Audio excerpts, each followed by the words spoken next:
एक तरफ बिहार में सुशासनी सरकार के मुखिया यानी नीतीश कुमार बिहार में विपक्षी दलों की बड़ी बैठक कर विपक्षी एकता का संदेश देना चाहते हैं, वहीं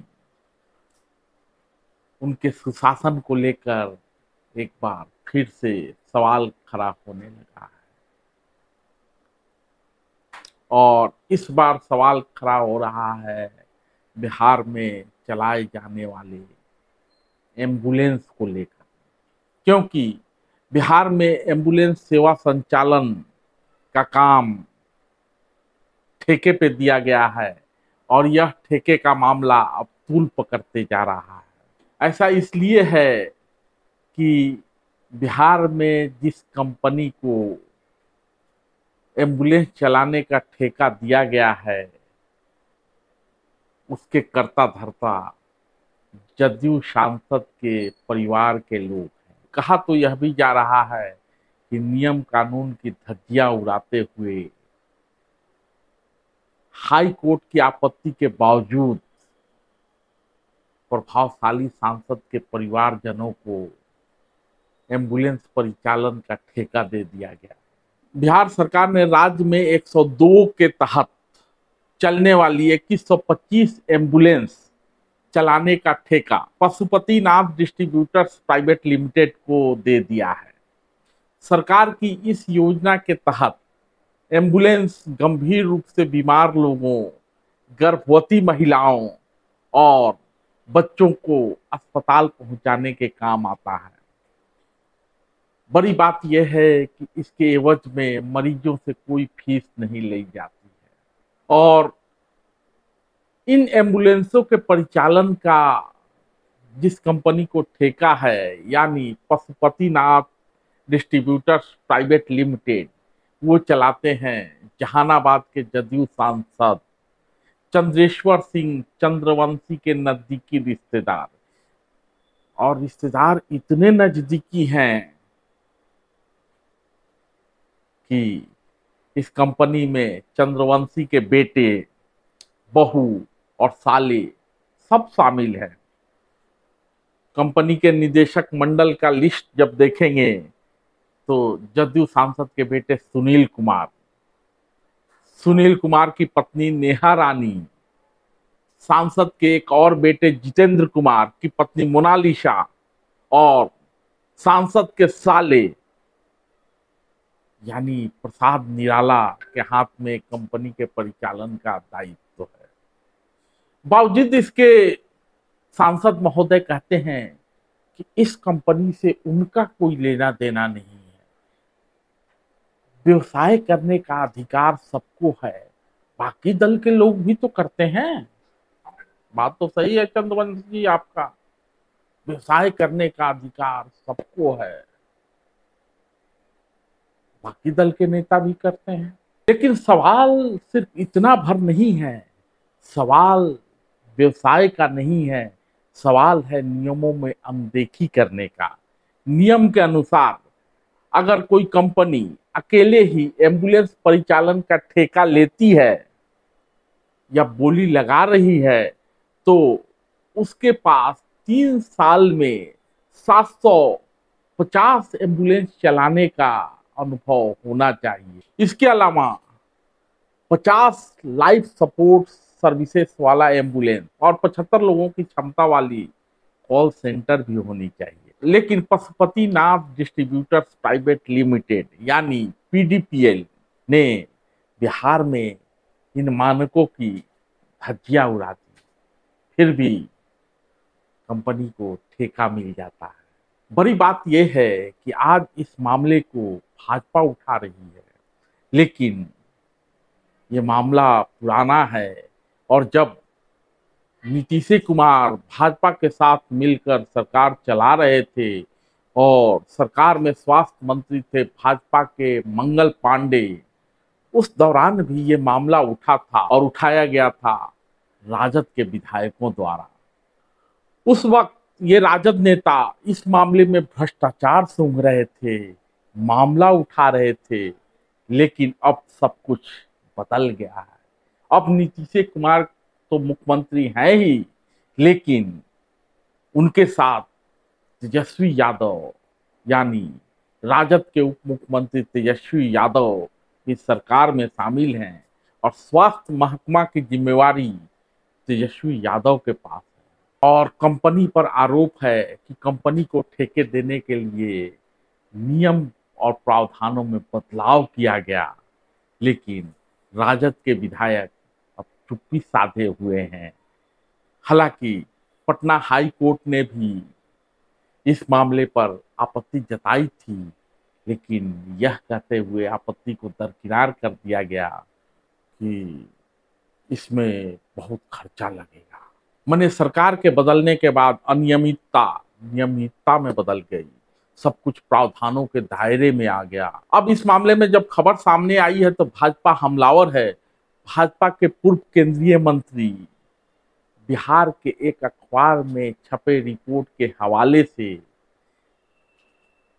इस मामले पर सवाल उठा रहे हैं। रविशंकर प्रसाद जी कहते हैं, बिहार में आपात एम्बुलेंस चलाने के लिए पुनः 5 साल ठेका ऐसी कंपनी को दे दिया गया है जिसके बारे में कई गड़बड़ियां पाई गई हैं। नवीकरण में नियमों को शिथिल किया गया,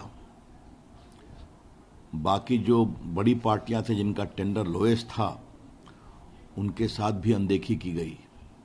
ये सब क्यों हुआ है कि जो कंपनी है पशुपतिनाथ डिस्ट्रीब्यूटर्स, ये जहानाबाद के जो जदयू के एमपी हैं उनके बेटे की है।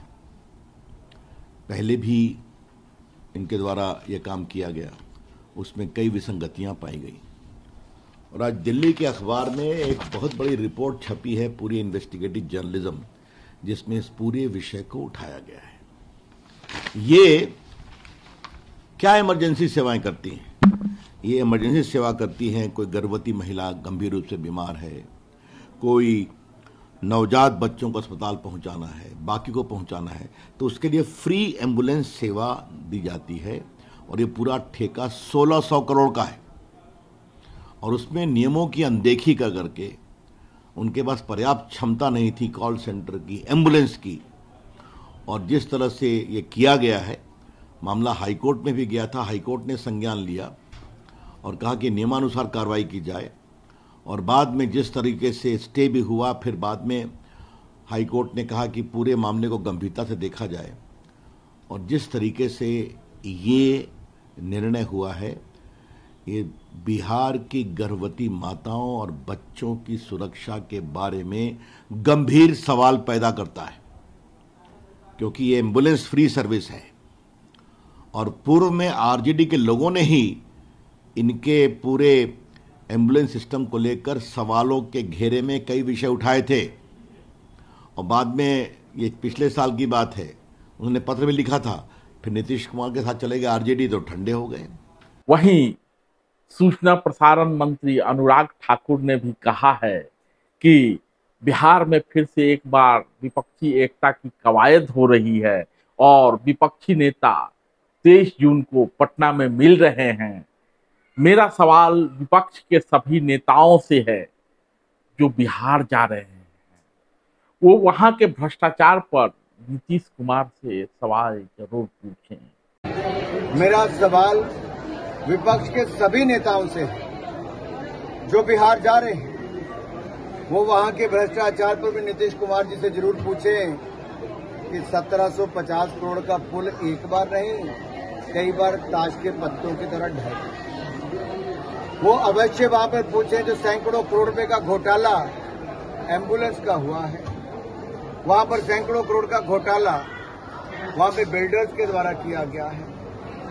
जरूर जाकर पूछें, आखिरकार ये गठबंधन का आधार कम से कम भ्रष्टाचार के लोगों करने वाली पार्टियों को इकट्ठे आने का नहीं हो सकता है, तो इनकी कौन नेता है इसके बारे में भी अवश्य बताएं। गठबंधन का नेता कौन है, क्या इनकी नीति है, और ये जो नीयत में खोट है क्या इसको भी छोड़ेंगे? तो मेरा अनुरोध रहेगा जितनी पार्टियों के नेता वहां पर जाएं, वो नीतीश कुमार जी से अवश्य पूछें ये घोटाले एक के बाद दूसरा जो बिहार का बाहर आ रहा है, इसके ऊपर इन विपक्षी दलों का क्या कहना है? अब इस मामले पर राजद के विधायक जो उस समय सवाल खड़ा कर रहे थे उन्होंने चुप्पी साध ली है। राजद विधायक भाई वीरेंद्र ने कहा है कि उस समय उन्हें गड़बड़ी लगी थी, इसलिए उन्होंने शिकायत की थी, लेकिन राजनीति में उनका लिमिटेशन भी तो है। हालांकि इस मामले पर स्वास्थ्य मंत्री तेजस्वी यादव ने भी अभी तक चुप्पी साध रखी है। बड़ी बात यह है कि 2022 में हाई कोर्ट ने अगले आदेश तक के लिए इस टेंडर को जारी न करने का आदेश दिया था, लेकिन सब कुछ चल रहा है। हाई कोर्ट की आपत्ति को अनापत्ति में बदलकर दरकिनार कर दिया गया और बिहार के नुकसान का बहाना बनाते हुए कॉन्ट्रैक्ट सांसद के नजदीकी रिश्तेदारों को दे दिया गया। अब रिश्तेदार क्या, परिवार के ही लोग हैं, बेटे हैं, बेटे की पत्नी है, साले हैं, तो ये परिवार से बाहर तो नहीं है, तो रिश्तेदार नहीं है, तो एकदम परिवार के लोग ही हैं। अब आपको थोड़ा फ्लैशबैक में लिए चलते हैं और याद करते हैं कोरोना काल को। कोरोना काल में भी बिहार में एम्बुलेंस का मामला तेजी से उछला था और सारण के सांसद और पूर्व केंद्रीय मंत्री राजीव प्रताप रूडी पर पप्पू यादव ने यह आरोप लगाया था कि रूडी जी का एम्बुलेंस बालू ढो रहा है और आम लोगों को एम्बुलेंस नहीं मिल रहा है। इस बाबत पप्पू यादव काफी सक्रिय थे, रूडी के घर तक पहुंच गए थे, एम्बुलेंस पर से पर्दा उठा रहे थे। जब बारी रूडी की जवाब देने की आती है तो रूडी कहते हैं कोरोना के कारण ड्राइवर चले गए हैं, अगर पप्पू यादव के पास ड्राइवर है तो वो भेजें, चलेगा। छपरा में, सारण में 80 एम्बुलेंस है, उसमें से 50 का परिचालन हो रहा है, बाकी के ड्राइवर का इंतजाम पप्पू यादव को करना चाहिए। ये रूडी का जवाब था। यहाँ क्यों रखा हुआ है? सवाल ना रूडी जी का है और ना पप्पू यादव का। सवाल बिहार और बिहारियों का है और इंसानियत का है, सिस्टम का है। सिस्टम क्यों मरी हुई है?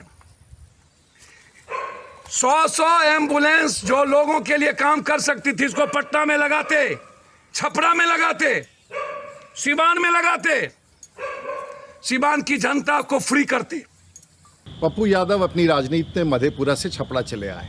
उन्होंने एम्बुलेंस देखा, उनको नहीं पता है कि सारण जिला के 80 एम्बुलेंस में से लगभग 56 एम्बुलेंस कार्यरत हैं और जनता की सेवा में लगे हैं। दुर्भाग्य है कि इस समय ड्राइवर के अभाव में कई सारे एम्बुलेंस सुरक्षित रखे हैं। पप्पू यादव, आप सभी एम्बुलेंस ले जाइए, लेकिन सारण की जनता को ये कसम दे के जाइए कि सारण में बचे हुए सभी एम्बुलेंस पर आप ड्राइवर देंगे, ड्राइवर की व्यवस्था करेंगे और उसे संचालित करेंगे। राजनीति करना हो तो मधेपुरा में कीजिए, सारण की जनता इससे प्रभावित नहीं होने वाली। इस बाबत भी सवाल खड़ा हुआ कि रूडी ने एम्बुलेंस के परिचालन की जिम्मेवारी पंचायतों को दे दी है। पप्पू यादव का सवाल था कि इन गाड़ियों पे रूडी क्यों लिखा हुआ है, सांसद क्यों लिखा हुआ है, ये तो कलेक्टर की जिम्मेवारी है, कलेक्टर के पास रहना चाहिए एम्बुलेंस। इसी तरह आरोप प्रत्यारोप उस समय लगे थे और इस विवाद ने काफी तूल पकड़ा था। लेकिन अब मामला चूंकि जदयू के सांसद चंद्रवंशी से जुड़ी हुई है और पिछले दिनों पप्पू यादव की लालू यादव से मिलने की तस्वीर सामने आई थी, यानी कल तक हमलावर रहने वाले पप्पू यादव अब लालू के साथ साठ-गांठ बढ़ा रहे हैं। बाकी लोगों की तरह पप्पू ने भी चुप्पी साध ली है, क्योंकि पप्पू यादव की खिचड़ी लालू के साथ पक रही है और महागठबंधन में अपना भविष्य नजर आ रहा है। धन्यवाद।